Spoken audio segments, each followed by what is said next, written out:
2025년 3월 몽골 수도 울란바토르의 모든 거리가 멈췄습니다. 카페마다, 주점마다, 가정집마다 사람들이 스크린 앞에 모여 숨을 죽이고 있었죠. 넷플릭스 예능 프로그램 하나 때문이었습니다. 피지컬 아시아. 아시아 각국 대표들이 체력과 힘으로 겨루는 서바이벌 프로그램. 그날은 결승전이 열리는 날이었어요. 초원의 나라 몽골이 대체 뭘 할 수 있겠어? 시즌 초반, 국제 스포츠 커뮤니티에서 몽골팀을 바라보는 시선은 차갑기만 했습니다. 인구 350만의 작은 나라, 드넓은 초원과 유목 문화로만 기억되는 곳, 세계 스포츠 무대에서 존재감이 미미한 국가. 글로벌 스포츠 전문 매체들은 몽골팀의 생존 가능성을 20% 미만으로 평가했어요. 전문가들은 몽골팀이 일주일을 버티지 못할 거라 예측했죠. 하지만 4강. 몽골팀은 모두의 예상을 깨고 4강에 진출했습니다. 그리고 준우승.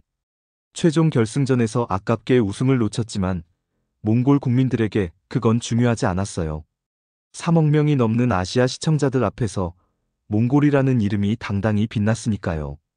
결승전이 끝나는 순간 울란바토르 중심가 수우바타르 광장에 모인 10만 명의 인파가 동시에 환호성을 질렀습니다. 차량 경적이 밤새도록 울려 퍼졌고 거리마다 몽골 국기를 든 사람들이 춤을 췄죠.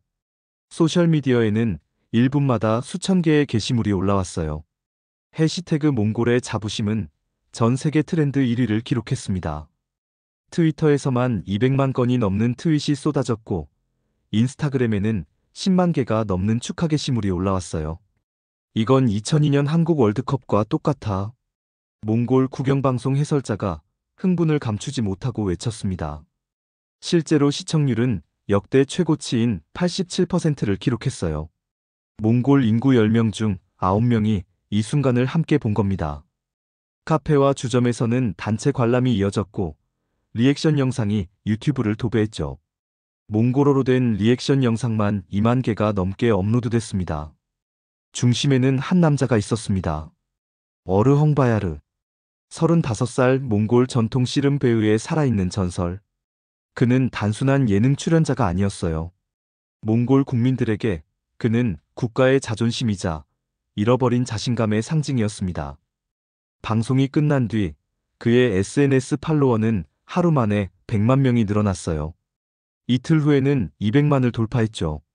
하지만 이 열광적인 반응 뒤에는 더 깊은 이유가 숨어 있었습니다. 왜 몽골 국민들은 예능 프로그램 하나에 이토록 뜨겁게 반응했을까요? 왜 2002년 한국 월드컵에 비유되는 걸까요? 그리고 왜 전문가들은 이 현상을 단순한 문화 트렌드가 아닌 몽골 사회 전체의 대전환점이라고 분석했을까요? 그 답은 울란바토르 외곽에 세워진 거대한 신도시에 있었습니다. 한국식 고층 아파트가 하늘을 찌르고 CU와 GS25 편의점이 골목마다 들어선 그곳. 이름하여 몽탄 신도시. 세계 2위 히토류 매장량 1000조 원어치를 보유한 나라가 K건설과 K 자본으로 완전히 새로운 모습으로 태어나고 있었던 겁니다. 피지컬 아시아는 시작일 뿐이었습니다. 몽골이라는 잠든 거인이 깨어나는 순간 그 이야기가 지금 시작됩니다. 저는 바트입니다. 본명은 바트- 에르덴인데 다들 그냥 바트라고 불러요. 몽골 울란바토르에서 태어나고 자란 26세 청년이죠. 국립대학에서 경영학을 전공했고 지금은 작은 무역회사에서 일하고 있어요. 제가 직접 목격하고 경험한 몽골의 변화, 그리고 한국이라는 나라가 우리에게 어떤 의미인지 지금부터 천천히 이야기해 드릴게요. 제가 피지컬 아시아를 처음 본 건 작년 겨울, 친구 투무르의 카페에서였습니다. 투무르는 제 고등학교 동창이에요. 대학 졸업하고 바로 창업했죠. 울란바토르 시내 번화가에 작은 카페를 열었어요. 인테리어도 직접 하고 커피 기계도 중고로 구해서 시작한 작은 가게였습니다. 그날도 평소처럼 퇴근길에 카페에 들렀어요. 추운 날씨에 따뜻한 커피 한잔 하려고요. 문을 열고 들어서는데 투무르가 카운터 뒤에서 큰 스크린을 보고 있더군요. 뭐 보는 거야? 제가 물었죠. 투무르가 손짓으로 저를 불렀습니다. 야, 어르헝 바야르 나오는 거 알아? 넷플릭스 새 프로그램. 스크린을 보니 낯익은 얼굴이 보였어요. 어르헝바야르. 몽골에서 모르는 사람이 없는 배의 챔피언이었죠. 그가 뭔가 무거운 물체를 들어 올리고 있었습니다. 저게 뭔데? 피지컬 아시아래. 아시아 각국 대표들이 나와서 체력 겨루는 프로그램이야. 투무르가 설명했어요. 흥미로워 보였죠. 저는 아메리카노를 주문하고 카운터 옆 의자에 앉아서 함께 봤습니다. 처음엔 그냥 흥미로운 예능 정도로 생각했어요. 우리나라 사람이 국제 무대에 나간다는 게 신기하긴 했지만 크게 기대하진 않았죠. 솔직히 말하면 몽골이 체력 대결에서 다른 나라들을 이길 수 있을 거라고 믿지 않았습니다. 한국, 일본, 중국. 이런 나라들과 어떻게 경쟁하겠어요? 그런데 첫 방송을 보는 순간 생각이 완전히 바뀌었어요. 어르헝바야르가 첫 미션에서 보여준 압도적인 힘. 200kg짜리 바위를 번쩍 들어 올리는 장면이었죠. 상대 선수가 한국 대표였는데 그 친구도 못 들었던 걸 어르헝바야르는 거뜬하게 들어 올렸어요. 와! 카페에 있던 손님 서너 명이 동시에 감탄사를 터뜨렸습니다. 누군가 자리에서 벌떡 일어섰어요. 그 순간 카페 안 분위기가 완전히 달라졌죠. 우리가 해낼 수 있어. 투무르가 주먹을 불끈 쥐며 소리쳤습니다. 평소에 조용한 친구였는데 그날은 달랐어요. 눈빛이 반짝였죠. 야, 이거 대박이다. 다음 주에도 봐야겠어. 제가 말했어요. 투무르가 고개를 끄덕였습니다. 다음 주엔 친구들한테도 얘기해 볼게. 같이 보자고. 그렇게 시작됐습니다. 다음 주 방송날, 저는 회사 동료 세르게이랑 에르덴을 데리고 투무르 카페에 갔어요. 카페에 도착하니 이미 10명 정도가 와 있었죠. 투무르가 스크린을 더 크게 설치해 놨더군요. 오늘은 팀 미션이래. 투무르가 설명했습니다. 몽골 팀과 일본 팀이 맞붙는 거였어요. 줄다리기 형식의 대결이었죠. 방송이 시작되자 카페는 조용해졌습니다. 모두가 숨을 죽이고 화면을 응시했어요. 양팀이 줄을 잡았죠. 신호가 떨어지자 엄청난 힘겨루기가 시작됐습니다. 끌어, 끌어. 누군가 소리쳤어요. 마치 실제 경기장에 온 것처럼 다들 응원했죠. 몽골 팀이 조금씩 밀리는 것 같았어요. 긴장됐습니다. 그런데 어르헝바야르가 뒤에서 힘을 쓰기 시작하자 상황이 역전됐어요. 들어간다. 들어가. 몽골 팀이 일본 팀을 끌어당기기 시작했습니다. 마침내 승부가 났죠. 몽골 팀 승리. 카페가 완전히 난리가 났어요. 사람들이 환호하고 서로 하이파이브를 했습니다. 모르는 사람들끼리도 껴안았죠.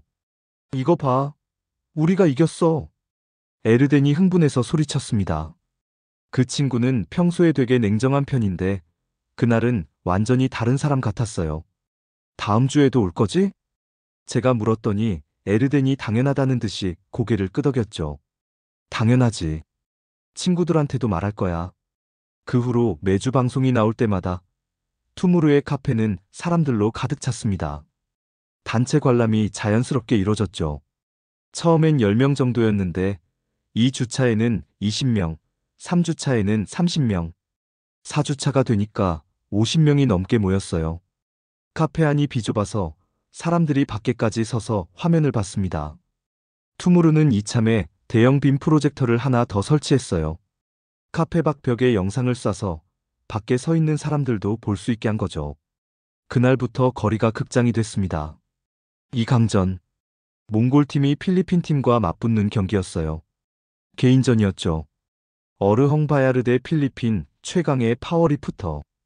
미션은 무거운 통나무를 어깨에 메고 일정 거리를 가는 거였습니다. 이번엔 좀 힘들 것 같은데?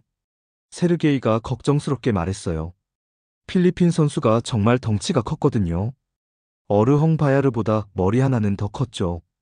경기가 시작됐습니다. 필리핀 선수가 먼저 나갔어요. 통나무를 번쩍 들어 올려서 어깨에 메고 빠르게 앞으로 나아갔죠. 20m 지점에 도달하는데 45초가 걸렸습니다. 오, 빠르네. 투무르가 중얼거렸어요. 이제 어르헝바야르 차례였습니다. 카페가 조용해졌어요. 모두가 숨을 죽였죠. 어르헝바야르가 통나무에 다가갔습니다. 심호흡을 한 번 하더니 무릎을 굽히고 통나무 밑으로 들어갔어요. 그리고 천천히 일어섰습니다. 통나무가 그의 어깨 위에 안착했죠. 갈 수 있어. 누군가 외쳤습니다. 어르헝 바야르가 한 발 한 발 내디뎠어요. 걸음이 느렸지만 안정적이었죠. 10m, 15m. 카페 안 사람들이 숫자를 세기 시작했어요. 하나, 둘, 셋. 마지막 몇 미터를 남겨두고 어르헝 바야르가 속도를 높였습니다. 그리고 20m 지점을 통과했어요. 기록 40초. 필리핀 선수보다 5초 빠른 기록이었죠. 와! 카페가 폭발했습니다.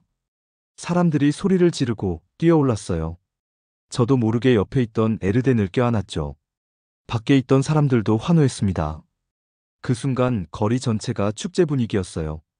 이거 진짜 4강 가는 거 아니야? 세르게이가 눈을 반짝이며 말했습니다. 그때만 해도 우리는 반신반의했어요. 4강까지 가려면 아직 멀었으니까요. 하지만 희망이 생기기 시작했죠. 다음 주, 또 그 다음 주. 몽골 팀은 계속 이겼습니다. 태국 팀을 이기고 인도네시아 팀을 이겼어요. 매번 경기가 있을 때마다 카페의 분위기는 더 뜨거워졌죠. 그리고 마침내 4강 진출이 확정되는 날이 왔습니다. 베트남 팀과의 준준 결승전이었어요. 그날 카페에는 100명이 넘는 사람들이 모였습니다. 카페 앞 도로까지 사람들이 가득 찼죠. 경찰이 나와서 교통정리를 할 정도였어요. 경기는 팀전이었습니다. 6명이 모두 힘을 합쳐서 거대한 바위를 밀어올리는 미션이었죠. 먼저 꼭대기에 도달하는 팀이 이기는 거였어요. 이번엔 정말 중요해. 투무르가 긴장한 얼굴로 말했습니다. 그의 손이 떨리고 있었어요. 우리 모두 긴장했죠. 양팀이 준비 자세를 취했습니다. 신호가 떨어지자 거대한 바위가 움직이기 시작했어요. 베트남 팀도 정말 강했습니다. 몽골 팀과 엎치락뒤치락하며 거의 동시에 올라가고 있었죠. 중간 지점을 통과할 때 베트남 팀이 약간 앞서 있었어요. 사람들이 긴장했습니다. 누군가 기도하듯이 손을 모았죠. 그때였어요. 어르헝 바야르가 뒤에서 엄청난 힘을 발휘하기 시작했습니다. 그의 얼굴이 붉게 변했어요. 온 힘을 다해 바위를 밀어 올리고 있었죠. 다른 팀원들도 함께 힘을 냈습니다. 바위가 조금씩 빨라지기 시작했어요. 몽골 팀이 베트남 팀을 따라잡았습니다. 그리고 마침내 역전했죠. 가자. 조금만 더. 카페 앞 모든 사람들이 동시에 소리쳤습니다. 바위가 꼭대기에 거의 다 올라갔어요. 조금만 더. 조금만. 쾅. 바위가 꼭대기에 안착했습니다. 몽골 팀이 먼저 도달한 거예요. 베트남 팀보다 2초 빨랐죠. 그 순간 카페가 완전히 미쳐버렸습니다. 사람들이 울부짖고 뛰고 서로 껴안았어요. 저도 눈물이 났습니다. 왜 눈물이 나는지 몰랐어요. 그냥 감정이 북받쳐 올랐죠. 4강이다. 4강. 투무르가 소리쳤습니다. 그의 얼굴에도 눈물이 흐르고 있었어요. 우리는 서로를 껴안고 울었습니다. 밖에서도 환호성이 터져나왔어요. 거리의 사람들이 몽골 국기를 흔들며 노래를 부르기 시작했죠. 즉석에서 거리 축제가 벌어진 겁니다. 저는 카페를 나와 거리로 갔어요. 수우바타르 광장 쪽으로 사람들이 몰려가고 있더군요. 저도 그 흐름을 따라갔습니다. 광장에 도착하니 이미 수만 명이 모여 있었어요. 사람들이 국기를 흔들고 노래를 부르고 춤을 췄죠. 차량들이 경적을 울렸습니다. 거리 전체가 축제였어요. 몽골, 몽골, 몽골. 사람들이 구호를 외쳤습니다. 저도 함께 외쳤어요. 옆에 있는 사람들과 어깨동무를 하고 뛰었죠. 그때 한 할아버지가 제 옆에 오셨어요. 이르는 넘어 보이셨죠? 할아버지 눈에는 눈물이 가득했습니다. 우리가 이렇게 자랑스러운 적이 언제였던가. 할아버지가 떨리는 목소리로 말씀하셨어요. 저는 할아버지를 꼭 껴안았습니다. 할아버지도 저를 꼭 안아주셨죠. 그 순간 저는 이해했어요. 이게 단순한 예능 프로그램의 승리가 아니라는 걸. 이건 우리 몽골 국민 모두의 승리였던 거예요. 오랫동안 잊고 있었던 국가적 자부심이 다시 살아나는 순간이었죠. 2002년 한국 월드컵 얘기를 들어보셨나요? 저는 그때 태어나지도 않았지만 부모님한테 그 이야기를 수없이 들었어요. 온 나라가 하나 되어 거리로 쏟아져 나왔다는 것. 붉은 티셔츠를 입고 함께 응원했다는 것. 그게 얼마나 대단한 경험이었는지. 그날 밤, 저는 처음으로 그 느낌을 알게 됐습니다. 국가가 하나 되는 느낌. 모르는 사람들끼리도 하나가 되는 경험. 그게 얼마나 특별한지. 집에 돌아온 건 새벽 3시가 넘어서였어요. 부모님은 벌써 주무시고 계셨죠. 저는 조용히 제 방으로 들어가서 휴대폰을 켰습니다. SNS가 완전히 난리였어요. 해시태그 몽골 4강, 해시태그 어르헝바야르, 해시태그 피지컬 아시아. 수십만 개의 게시물이 올라와 있었죠. 몽골어뿐만 아니라 한국어, 영어, 일본어로 된 축하 메시지들도 많았어요. 특히 한국 사람들의 반응이 인상적이었습니다. 몽골팀 정말 멋있어요. 준결승도 파이팅.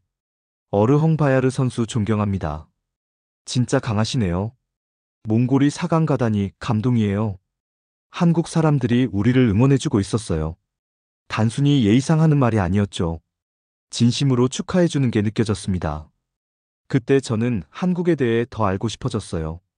왜 한국 사람들은 이렇게 따뜻할까? 왜 우리를 진심으로 응원해줄까? 다음날 출근해서 동료들과 그 이야기를 했습니다.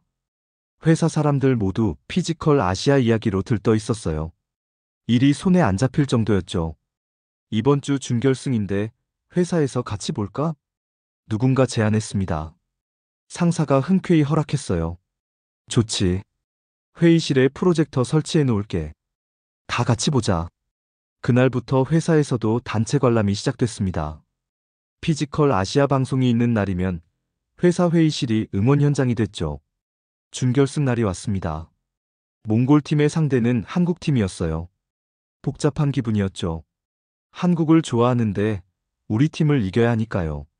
경기는 정말 치열했습니다. 양팀이 막상막하로 겨뤘어요. 한국팀도 정말 강했죠. 특히 한국 대표 중 한 명이 유도 올림픽 메달리스트였어요. 체력이 장난이 아니었습니다. 미션은 여러 개의 장애물을 통과하는 릴레이 형식이었어요. 6명이 각자 하나씩 맡아서 통과하는 거였죠. 팀워크가 정말 중요한 미션이었습니다. 첫 주자가 나갔어요. 몽골팀과 한국팀이 거의 동시에 장애물을 통과했죠. 2주자, 3주자도 마찬가지였습니다. 정말 박빙이었어요. 4주자 차례가 됐을 때 한국팀이 약간 앞섰어요. 3초 정도 차이였죠. 회의실에 긴장감이 흘렀습니다.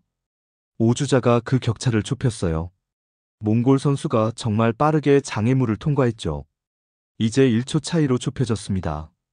마지막 6주자. 바로 어르헝바야르였어요. 한국팀 마지막 주자도 그 유도 메달리스트였죠. 할 수 있어. 회의실 모두가 함께 외쳤습니다.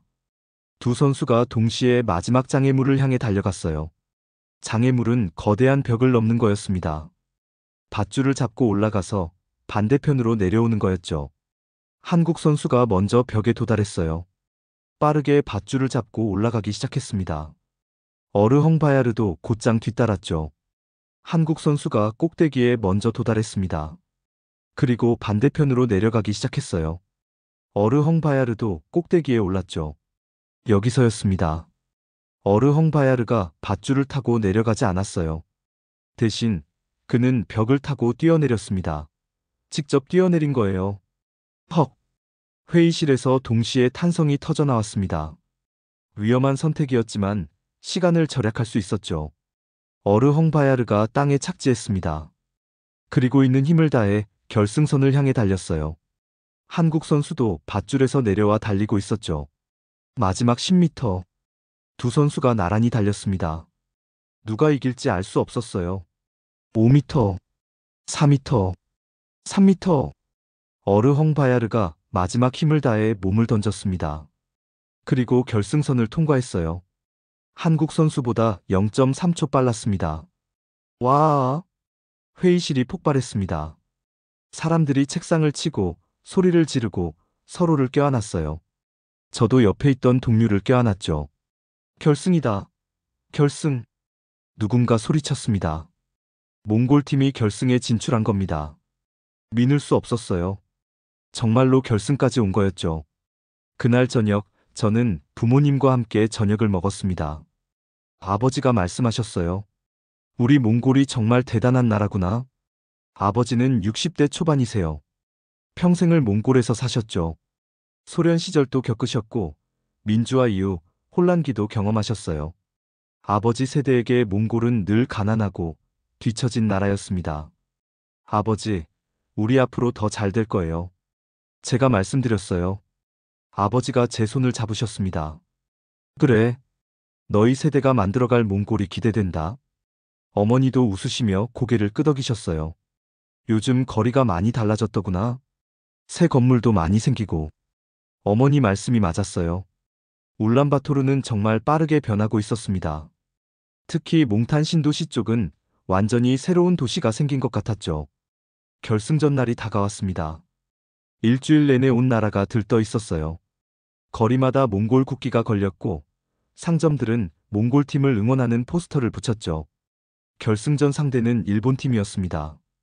일본 팀도 정말 강했어요. 우승 후보 1순위로 꼽히던 팀이었죠.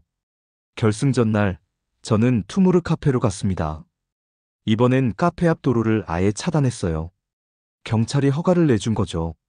거리에 대형 스크린이 설치됐고 수백 명이 모였습니다. 방송이 시작되기 전부터 분위기는 뜨거웠어요. 사람들이 노래를 부르고 구호를 외쳤죠. 마치 실제 경기장에 온 것 같았습니다. 드디어 경기가 시작됐어요. 결승전 미션은 종합 미션이었습니다. 여러 개의 장애물을 통과하면서 점수를 쌓는 방식이었죠. 가장 많은 점수를 얻은 팀이 우승하는 겁니다. 첫 번째 미션. 무거운 돌을 들고 언덕을 오르는 거였어요. 양 팀이 시작했습니다. 일본 팀이 약간 빨랐죠. 하지만 몽골 팀도 바짝 쫓아갔어요. 두 번째 미션. 팀원들이 서로를 번갈아가며 들어올리는 거였습니다. 이번엔 몽골 팀이 앞섰어요. 어르헝바야르의 파워가 빛을 발했죠. 세 번째, 네 번째 미션이 이어졌습니다. 양 팀이 팽팽하게 겨뤘어요. 점수는 거의 비슷했죠. 마지막 다섯 번째 미션. 팀 전체가 거대한 통나무를 들고 일정 거리를 이동하는 거였습니다. 이 미션의 배점이 가장 높았어요. 여기서 이기면 우승이었죠. 양 팀이 준비했습니다. 신호가 떨어지자 통나무를 들어 올렸어요. 정말 무거워 보였죠. 양 팀 모두 힘들어하는 게 보였습니다. 10m를 지나자 일본 팀이 조금 앞서기 시작했어요. 거리에 긴장감이 고조됐습니다. 사람들이 숨을 죽였죠. 힘내. 조금만 더. 누군가 외쳤습니다. 그 목소리가 신호탄이 됐어요. 거리의 모든 사람들이 동시에 응원하기 시작했죠.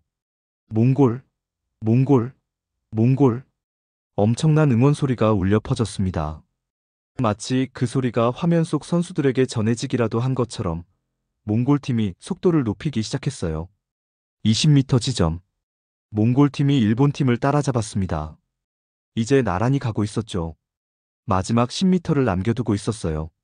어르헝바야르가 뒤에서 마지막 힘을 쏟아붓기 시작했습니다.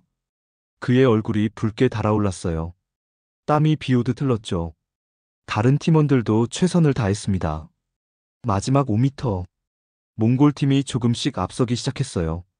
가자, 가자. 거리 전체가 하나의 목소리로 외쳤습니다. 3m, 2m, 1m. 쾅. 몽골 팀이 결승선을 통과했습니다. 일본 팀보다 1초 빨랐어요. 그 순간 세상이 멈춘 것 같았습니다. 잠깐의 정적이 흘렀죠. 그리고 다음 순간 폭발이 일어났습니다. 와! 거리의 모든 사람들이 동시에 환호성을 질렀어요. 사람들이 뛰고 울고 소리를 지르고 서로를 껴안았습니다. 저도 옆에 있던 사람들을 닥치는 대로 껴안았어요. 눈물이 주체할 수 없이 흘러내렸죠. 우승이다. 우리가 우승했어. 투무르가 울면서 소리쳤습니다. 그의 얼굴이 눈물과 땀으로 범벅이 돼 있었어요. 하지만 결과는 준우승이었습니다. 최종 점수 집계 결과 일본 팀이 전체 점수에서 약간 앞섰던 거예요. 마지막 미션에서 이겼지만 이전 미션들의 점수 차이를 극복하지 못한 겁니다. 순간 거리가 조용해졌어요. 실망스러웠죠. 우승까지 왔는데. 그런데 놀라운 일이 벌어졌습니다. 잠깐의 침묵 후 다시 환호성이 터져 나온 거예요. 준우승도 대단해. 우리가 2위야. 2위. 몽골 최고. 사람들은 준우승을 축하하기 시작했어요. 우승하지 못한 게 아쉽긴 했지만 준우승도 엄청난 성과였으니까요.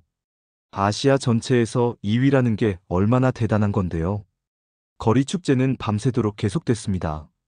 사람들은 노래하고 춤추고 서로를 축하했어요. 차량 경적 소리가 새벽까지 울려 퍼졌죠. 저는 수우바타르 광장으로 갔습니다. 광장에는 10만 명이 넘는 사람들이 모여 있었어요. 무대가 설치돼 있었고 가수들이 나와서 노래를 불렀죠. 이건 정말 2002년 한국 월드컵 같아. 에르덴이 제 옆에서 말했습니다. 그 친구 얼굴에도 감격이 가득했어요. 그때 한국 사람들도 이런 기분이었을까? 제가 물었죠. 에르덴이 고개를 끄덕였습니다. 아마 그랬을 거야. 온 나라가 하나 되는 느낌. 정말 특별하지. 우리는 광장에서 아침까지 있었습니다. 해가 뜨는 걸 함께 봤어요. 새벽 공기가 차가웠지만 마음은 뜨거웠죠. 집에 돌아온 건 아침 8시였습니다. 부모님은 벌써 일어나 계셨어요. 텔레비전에서는 피지컬 아시아 뉴스가 나오고 있었죠. 어제 거리에 나갔었니? 아버지가 물으셨어요. 저는 고개를 끄덕였습니다. 네. 정말 대단했어요. 아버지가 웃으셨어요. 우리 몽골이 이제 달라지고 있구나. 그 말씀이 전곡을 찔렀습니다. 맞아요. 몽골이 달라지고 있었어요. 단순히 예능 프로그램에서 좋은 성적을 낸 게 아니었죠. 뭔가 더 근본적인 변화가 일어나고 있었습니다. 그 변화를 가장 잘 보여주는 곳이 바로 몽탄 신도시였어요. 피지컬 아시아 열풍이 한창이던 그 시기, 저는 몽탄 신도시에 대해 자세히 알게 됐습니다. 회사에서 그쪽 개발 프로젝트 관련 업무를 맡게 됐거든요.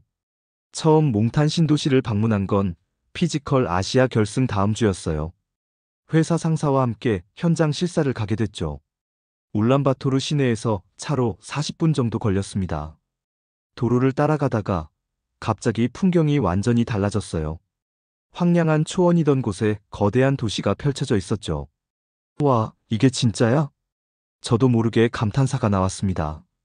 사진으로만 봤을 때는 실감이 안 났는데 직접 보니 정말 놀라웠어요. 15층, 20층짜리 아파트 건물들이 즐비하게 서 있었습니다. 한국에서나 볼 법한 현대적인 디자인이었어요. 건물 외벽은 깨끗했고 유리창이 햇빛을 반사해서 반짝였죠. 여기가 정말 몽골이 맞나? 상사도 놀란 표정이었어요. 우리는 차에서 내려서 신도시 안으로 걸어 들어갔습니다. 도로가 정말 깨끗했어요. 울란바토르 시내의 울퉁불퉁한 도로와는 차원이 달랐죠. 아스팔트가 매끄럽게 포장돼 있었고 인도에는 보도블록이 깔려 있었어요.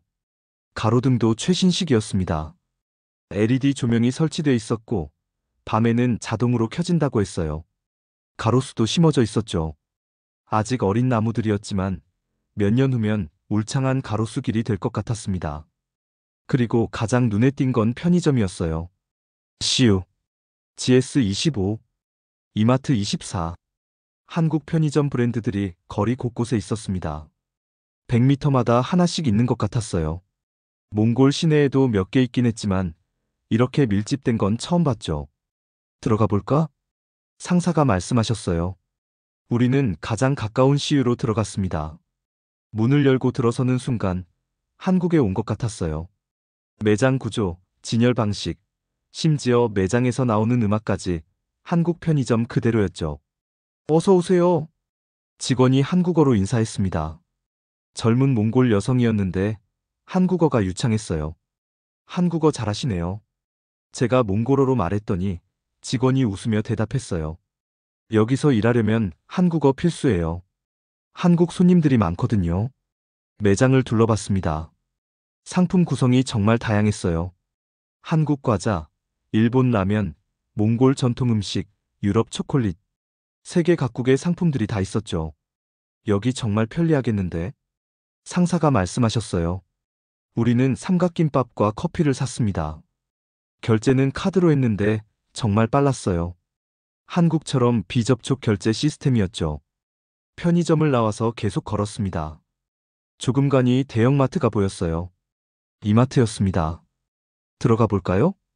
우리는 이마트에 들어갔습니다. 규모가 어마어마했어요. 3층 건물이었는데 각 층마다 다른 상품군이 배치돼 있었죠. 1층은 식품, 2층은 생활용품, 3층은 의류와 전자제품. 여기서 뭐든지 살 수 있겠는데? 정말 그랬어요. 없는 게 없었습니다. 한국 제품, 일본 제품, 유럽 제품, 미국 제품, 심지어 몽골 전통 의상도 팔고 있었어요. 쇼핑객들도 많았습니다. 젊은 가족들이 카트를 끌고 다니고 있었어요. 아이들이 장난감 코너에서 신나게 놀고 있었죠. 여기 사는 사람들 삶의 질이 완전 다르겠네. 상사 말씀이 맞았어요. 이런 편의 시설이 갖춰진 곳에서 산다는 건 정말 다른 차원의 삶이었죠. 우리는 이마트를 나와서 아파트 단지로 갔습니다. 현장 사무실이 거기 있었거든요. 아파트 단지 입구에 들어서자 경비가 인사를 했어요. 체계적인 관리 시스템이 있었죠.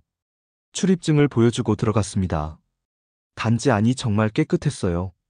조경이 잘 돼 있었고 놀이터도 있었죠. 아이들이 놀이터에서 놀고 있었고 벤치에는 어머니들이 앉아서 이야기를 나누고 있었어요. 완전 한국 아파트네.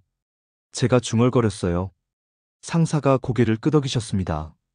동탄 신도시를 모델로 만들었다고 했지. 진짜 똑같이 만든 것 같아. 우리는 모델하우스로 갔습니다. 30평대 아파트를 구경하기로 했어요. 모델하우스에 들어서니 깔끔한 인테리어가 눈에 들어왔습니다. 거실이 넓었고 창문도 컸어요. 햇빛이 잘 들어왔죠. 난방은 어떻게 되나요? 상사가 직원에게 물었어요. 중앙 난방 시스템입니다. 한국 기술로 설치했어요. 몽골 겨울에도 따뜻하게 지낼 수 있습니다. 직원이 설명했습니다. 몽골 겨울이 얼마나 추운지 아시나요? 영하 30도까지 내려가요. 난방이 정말 중요하죠. 단열도 한국 기준으로 했습니다. 이중창에 벽 단열재도 두껍게 넣었어요. 직원이 계속 설명했어요. 정말 한국 아파트 수준이었습니다. 방을 둘러봤어요. 안방, 작은 방 2개. 방마다 붙박이장이 있었죠. 화장실도 2개였어요. 하나는 욕조가 있고 다른 하나는 샤워 부스가 있었습니다. 가격은 어떻게 되나요? 상사가 물었어요. 이 평수는 약 2억 투구릭입니다. 몽골 화폐로 2억 투구릭이면 하나로 약 6천만 원 정도예요. 울란바토르 시내 비슷한 평수 아파트보다 조금 비쌌지만 시설을 생각하면 합리적인 가격이었죠. 분양이 잘 되나요? 네, 첫 분양 때 일주일 만에 완판됐어요. 지금은 2차 분양 진행 중인데 벌써 절반 이상 나갔습니다. 직원이 자신 있게 대답했어요. 모델하우스를 나오면서 상사가 말씀하셨어요. 사람들이 왜 여기 살고 싶어 하는지 알겠네. 정말 다른 세상이야. 맞는 말씀이었어요. 몽탄 신도시는 단순히 새 아파트 단지가 아니었습니다. 완전히 새로운 라이프 스타일을 제공하는 곳이었죠. 우리는 근처 카페에 들어갔습니다. 한국 프랜차이즈 카페였어요. 투썸 플레이스였죠. 카페 안은 한국 젊은이들로 가득했습니다. 한국어가 여기저기서 들렸어요.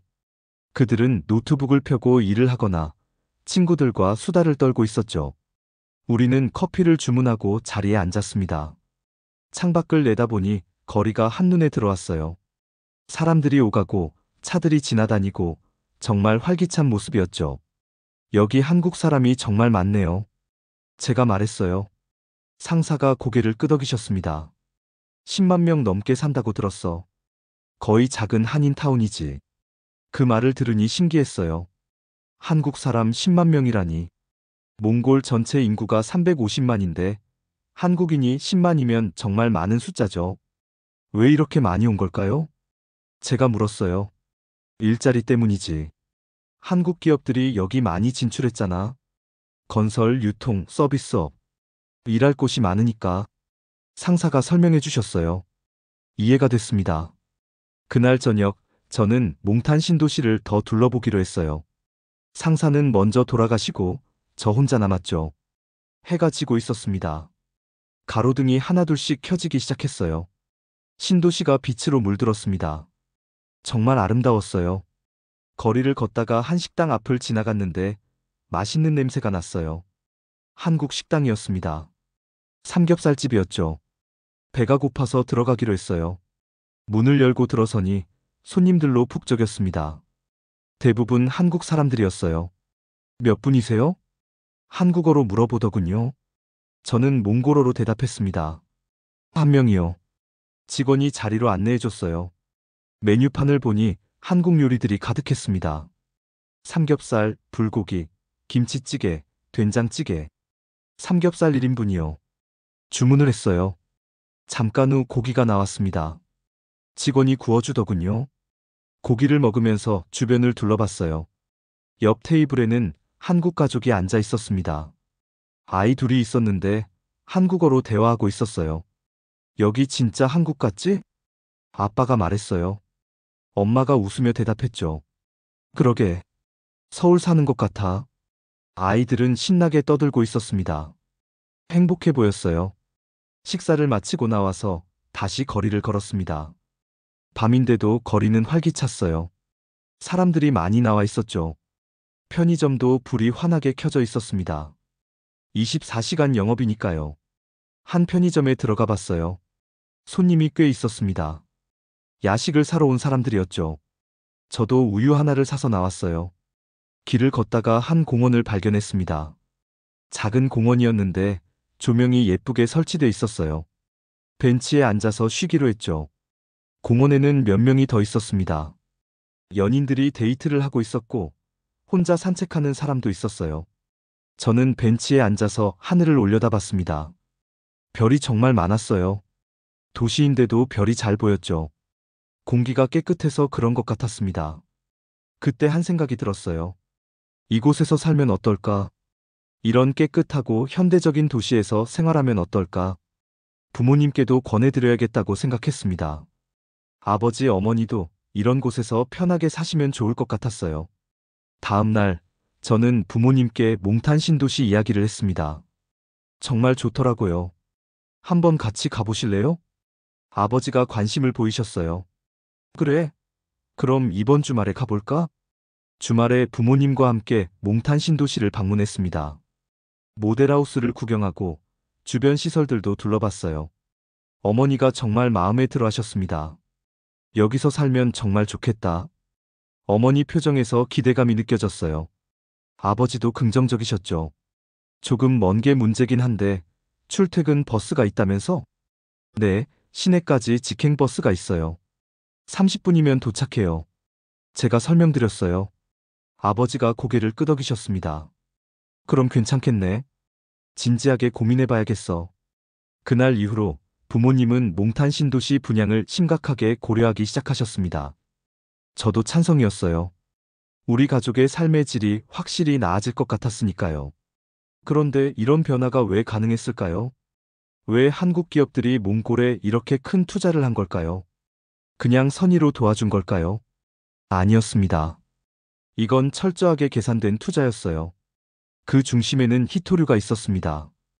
회사에서 히토류 관련 프로젝트를 맡게 되면서 저는 이 분야에 대해 공부하기 시작했어요. 히토류가 뭔지, 왜 중요한지, 몽골이 얼마나 가지고 있는지. 히토류는 17가지 원소를 통틀어 부르는 말입니다. 스마트폰, 전기차 배터리, 풍력 터빈, 반도체를 만드는데 필수적인 자원이에요. 미래 산업의 핵심이죠. 문제는 전 세계 히토류의 대부분을 중국이 장악하고 있다는 겁니다. 생산량의 60% 이상이 중국에서 나와요. 그리고 중국은 이걸 무기화하고 있었죠. 필요할 때 수출을 제한하는 식으로요. 그래서 다른 나라들이 중국을 대체할 공급처를 찾고 있었습니다. 그게 바로 몽골이었어요. 몽골은 세계 2위 히토류 매장량을 가진 나라입니다. 특히 남부고비 사막 지역에 엄청난 양이 묻혀 있어요. 전문가들은 가치를 1000조 원 이상으로 추산했죠. 1000조 원. 상상이 되시나요? 몽골의 1년 GDP가 약 20조 원인데 히토류 가치가 그 50배예요. 정말 어마어마한 자원이었습니다. 문제는 그걸 개발할 기술과 자본이 없었다는 거죠. 히토류 채굴은 굉장히 복잡하고 비용이 많이 드는 작업이에요. 고도의 기술이 필요했습니다. 한국이 들어온 건 바로 그 지점이었습니다. 한국은 반도체, 전기차, 배터리 산업에서 세계 최고 수준이었어요. 히토류가 절실히 필요했죠. 동시에 채굴과 정제 기술도 가지고 있었어요. 한국 기업들은 몽골 정부와 장기 계약을 맺었습니다. 히토류 개발권을 얻는 대신 인프라를 건설해 주기로 한 거죠. 신도시 개발은 그 일환이었어요. 윈윈이었습니다. 한국은 안정적인 히토류 공급처를 확보하고 몽골은 인프라와 기술을 얻는 거였죠. 저는 회사 업무로 남부 고비 사막의 히토류 광산을 방문할 기회가 있었습니다. 정말 놀라운 광경이었어요. 광산은 엄청나게 컸습니다. 수십 킬로미터에 걸쳐 펼쳐져 있었어요. 거대한 굴착기들이 땅을 파고 있었고 트럭들이 광석을 운반하고 있었죠. 여기서 하루에 얼마나 채굴하나요? 제가 현장 책임자에게 물었어요. 현재는 하루 1000톤 정도입니다. 내년에는 2000톤으로 늘릴 계획이에요. 1000톤. 엄청난 양이었습니다. 이게 다 어디로 가나요? 대부분 한국으로 수출됩니다. 일부는 일본, 미국으로도 가고요. 현장 책임자가 설명했어요. 광산 한쪽에는 정제시설이 있었습니다. 채굴한 광석을 가공해서 순수한 히토류 원소를 추출하는 곳이었죠. 이 시설은 한국 기술로 지어졌습니다. 최신 설비예요. 정제 공장 안으로 들어가 봤습니다. 거대한 기계들이 돌아가고 있었어요. 복잡한 화학 공정을 거쳐서 히토류가 추출되고 있었죠. 한 달에 얼마나 생산되나요? 순수 히토류로는 약 500톤입니다. 500톤. 시장 가치로 따지면 수백억 원이었어요. 한 달에 수백억 원어치를 생산하는 거죠. 이 사업이 본격화되면 몽골 경제가 완전히 달라질 겁니다. 현장 책임자가 자신있게 말했어요. 실제로 그랬습니다. 히토류 개발이 시작되면서 몽골의 GDP 성장률이 급증했어요. 최근 몇 년간 연평균 7%를 넘었죠. 외화 보유고도 크게 늘었습니다. 그 돈이 어디로 갔을까요? 일부는 인프라 개발에 투자됐습니다. 도로가 새로 깔렸고 철도가 확장됐어요. 울란바토르와 고비 사막을 잇는 고속도로가 건설되고 있었죠. 공항도 확장됐습니다. 칭기스칸 국제공항이 새로 지어졌어요. 규모가 엄청났죠. 연간 1000만 명을 수용할 수 있는 공항이었습니다. 우리나라도 이제 제대로 된 공항이 생겼네. 친구 세르게이가 신기해하며 말했어요. 우리는 새 공항 개장식에 갔었거든요. 공항 내부가 정말 현대적이었습니다. 면세점도 많았고 식당도 다양했어요. 한국 식당, 일본 식당, 이탈리안 레스토랑 다 있었죠. 여기 완전 인천공항 같은데? 제가 말했어요. 실제로 인천공항을 모델로 설계했다고 하더군요. 교육과 의료에도 투자가 이뤄졌습니다. 신도시에는 최신 의료시설을 갖춘 병원이 들어섰어요. 한국 의료진이 상주하는 병원이었죠. 제 어머니가 그 병원에 다녀오셨습니다. 건강검진을 받으러 가셨거든요.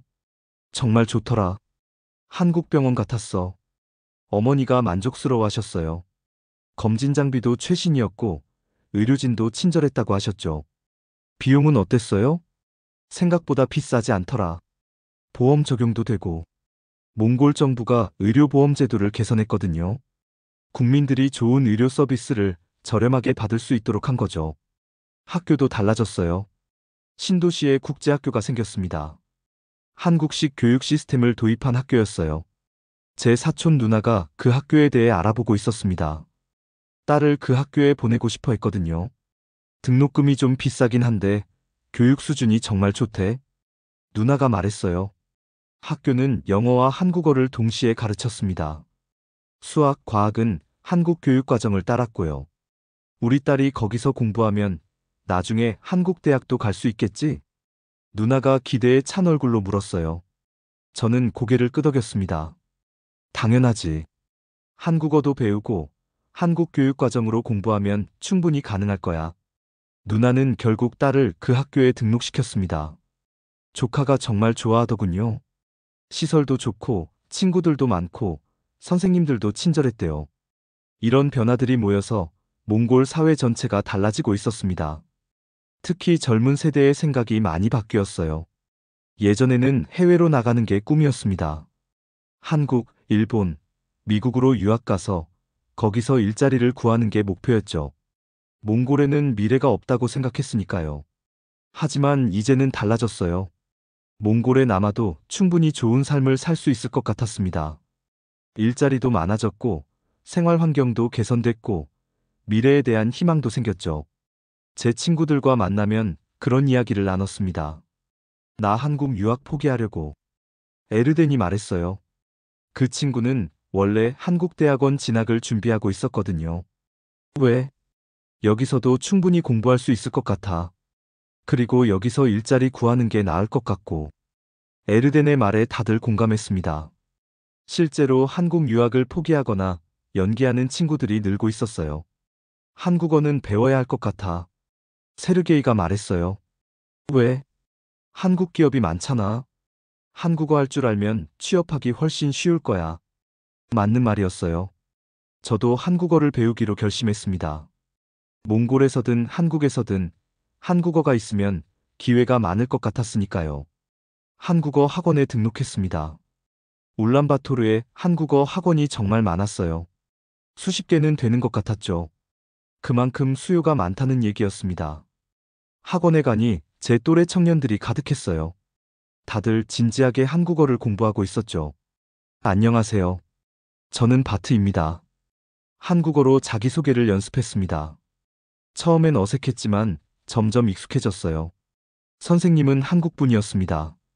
젊은 여자 선생님이었는데 가르치는 걸 정말 잘하시더군요. 몽골 학생들 정말 열심히 하네요. 한국에서도 이렇게 열심히 하는 학생 드문데 선생님이 칭찬해 주셨어요. 기분이 좋았죠. 한국어를 배우면서 한국 문화에 대해서도 더 알게 됐습니다. 선생님이 한국 문화를 많이 소개해 주셨거든요. 한국은 예의를 정말 중시하는 나라예요. 어른을 공경하고 상대를 존중하는 문화가 강해요. 선생님의 설명을 들으면서 몽골과 비슷하다고 생각했어요. 우리도 어른을 공경하는 문화가 있으니까요. 그리고 한국 사람들은 정이 많아요. 가족, 친구를 정말 소중히 여기죠. 이것도 몽골과 비슷했습니다. 우리도 가족을 정말 중요하게 생각하거든요. 그래서 한국과 몽골이 잘 맞는 것 같아요. 문화적으로 비슷한 면이 많으니까.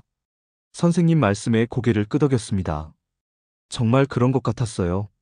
한국어를 3개월 정도 배우니 기본적인 대화는 할 수 있게 됐습니다. 한국 드라마도 자막 없이 어느 정도 이해할 수 있었어요. 그 즈음 회사에서 한국 출장 기회가 생겼습니다. 한국 본사 미팅이 있었거든요. 저도 참석하게 됐죠. 생애 처음 한국에 가는 거였습니다. 정말 설렜어요. 인천공항에 도착했을 때 공항의 규모에 놀랐습니다. 정말 컸어요.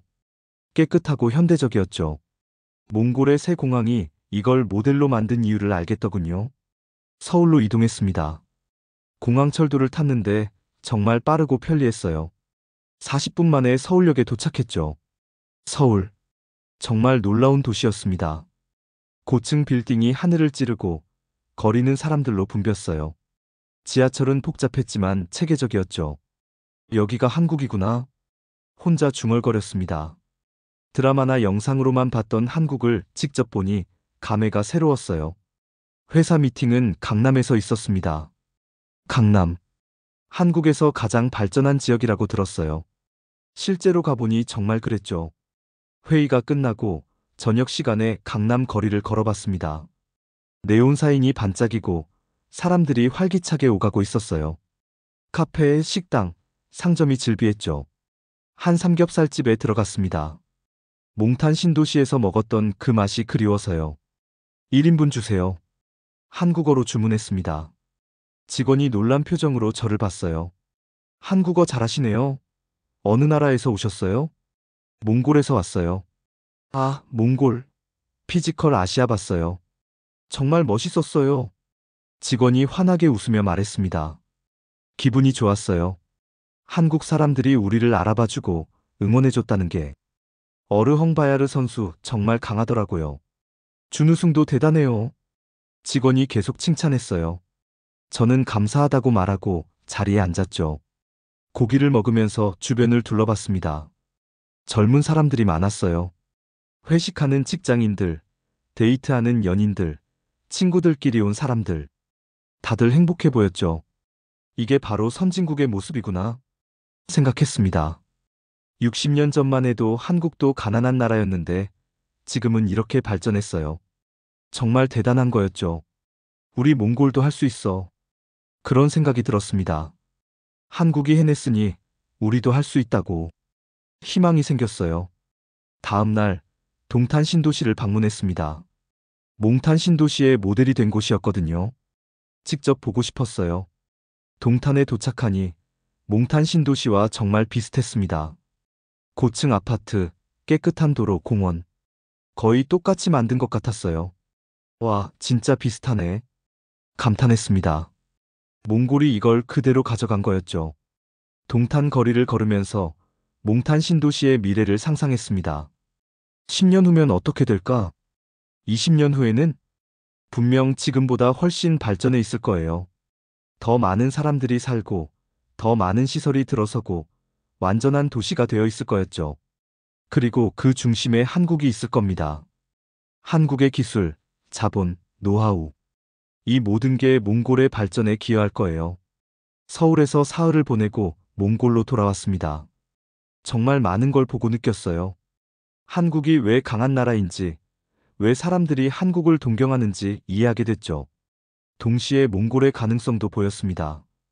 우리도 충분히 발전할 수 있다는 확신이 생겼어요.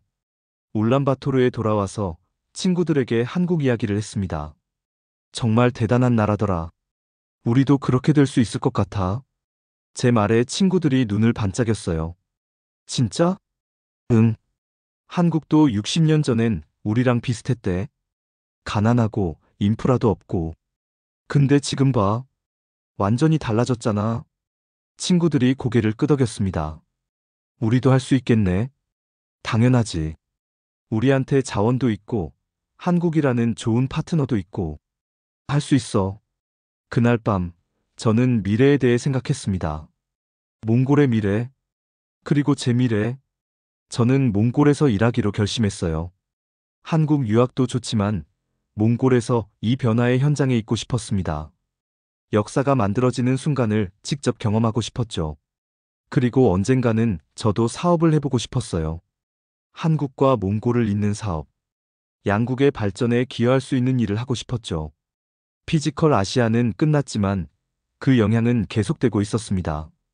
어르 헝바야르는 몽골의 영웅이 됐어요. 그의 SNS 팔로워는 300만을 넘어섰죠.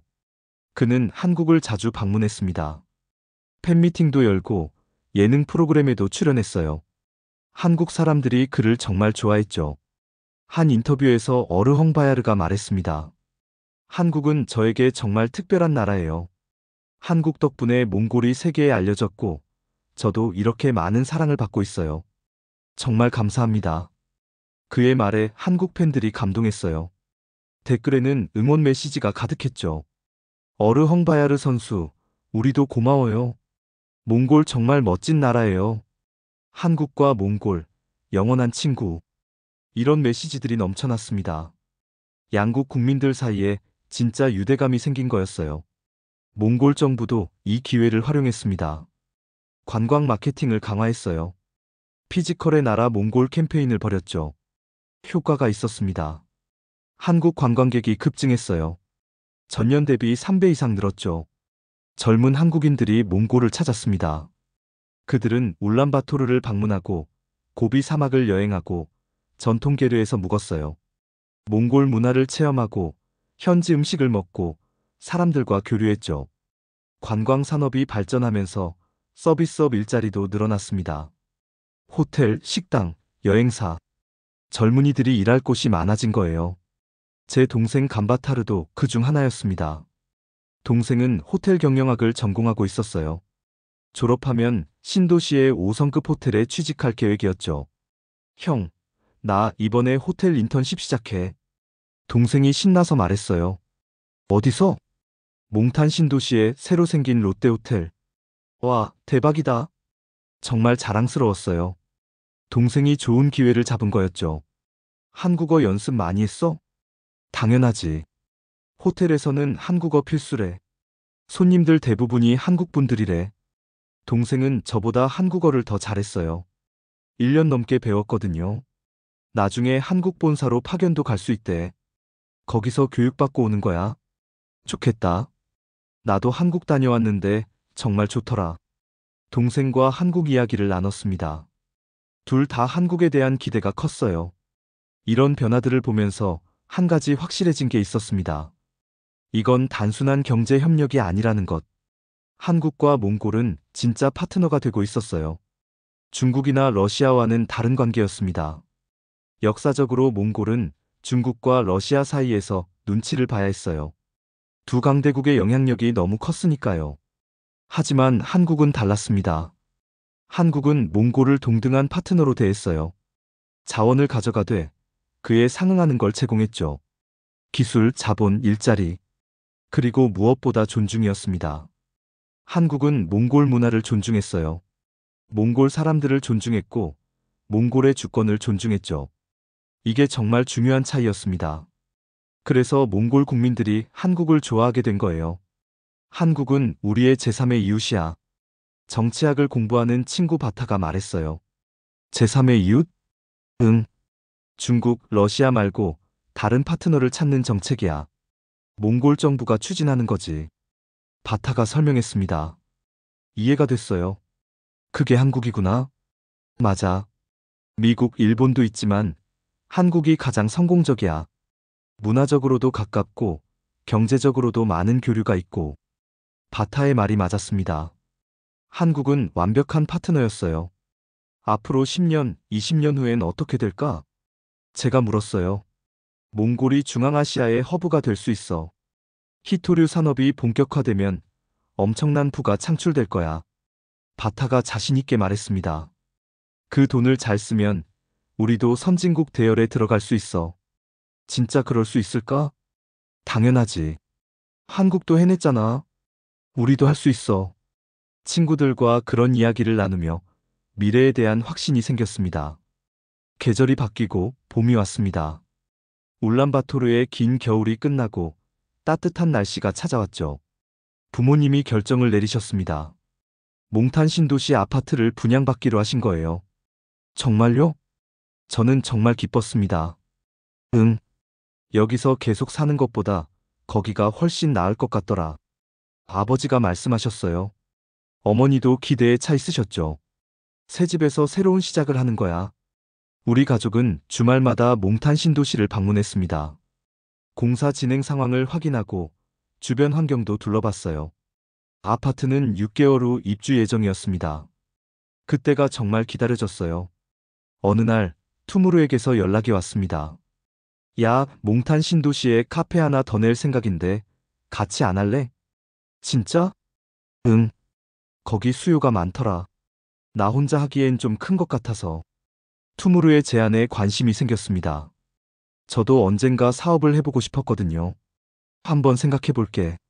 며칠 고민한 끝에 저는 투무르의 제안을 받아들이기로 했습니다. 회사를 다니면서 카페를 같이 운영하는 거였죠. 좋아, 같이 해보자. 우리는 몽탄 신도시에 카페를 열었습니다. 한국식 카페였어요. 인테리어도 한국 스타일로 하고 메뉴도 한국 디저트를 많이 넣었죠. 개업날 손님이 정말 많이 왔습니다. 한국 교민들도 왔고 몽골 사람들도 왔어요. 여기 분위기 좋네요. 커피 맛있어요. 손님들의 반응이 좋았습니다. 정말 뿌듯했어요. 카페를 운영하면서 저는 많은 사람들을 만났습니다. 한국 사람들, 몽골 사람들, 다양한 이야기를 들을 수 있었어요. 한 한국 아주머니가 말씀하셨어요. 몽골 정말 좋은 나라예요. 사람들도 친절하고 분위기도 좋고. 감사합니다. 우리 딸이 여기 학교 다니는데 정말 좋아해요. 친구들도 많이 사귀었대요. 그 말을 들으니 기분이 좋았습니다. 한국 사람들이 몽골에서 행복하게 살고 있다는 게. 몽골 젊은이들도 카페에 많이 왔습니다. 그들은 한국어를 연습하고 한국 문화를 이야기했어요. 저 한국 유학 가고 싶어요. 한 학생이 말했습니다. 좋은 선택이야. 한국에서 공부하면 많은 걸 배울 수 있어. 근데 요즘은 몽골에도 기회가 많아진 것 같아요. 한국 기업도 많고. 맞아. 여기서도 충분히 좋은 삶을 살 수 있어. 그런 대화를 나누며 저는 생각했습니다. 변화가 정말 일어나고 있다고. 몽골이 달라지고 있다고. 1년이 지났습니다. 정말 많은 일들이 있었어요. 부모님이 몽탄 신도시로 이사를 가셨습니다. 새 아파트가 정말 마음에 드신다고 하셨어요. 여기 정말 살기 좋구나. 아버지가 만족스러워 하셨어요. 어머니도 행복해 보이셨죠.